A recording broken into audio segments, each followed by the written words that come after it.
At its heart, this is a story as much about corruption in law enforcement and government corruption as it is about crime.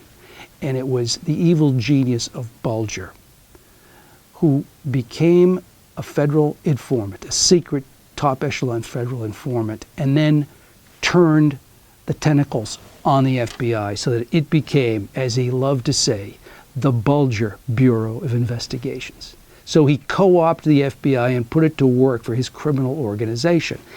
That was the nature of the corruption and the evil that resulted because of all the people that were killed, in large part because he was protected by FBI agents.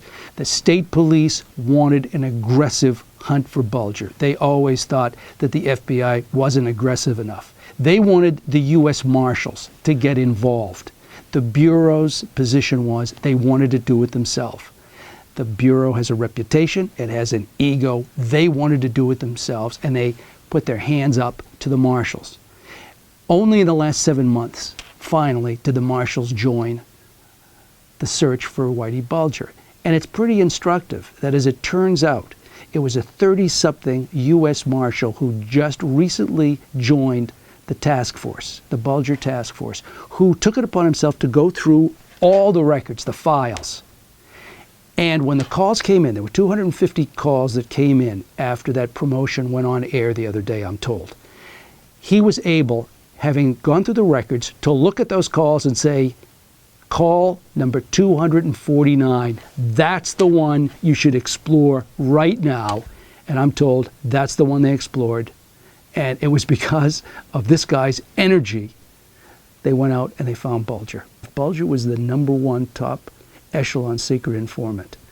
He knows a lot. And if he talks, this story explodes and it goes into 2 or 3 more seasons of questions. And I would say there are a lot of retired FBI agents and Boston cops who may be sleeping not well these days.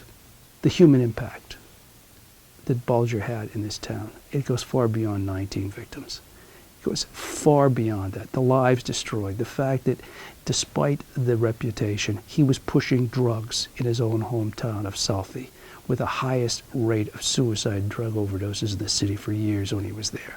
When you think of all those people that were terrorized by him, whose lives were ruined by him, who were murdered, the human cost here of this mistake, fundamental mistake of government in giving status, protected status, to the head of a mob in order to win in another war against the mafia, is beyond imagination.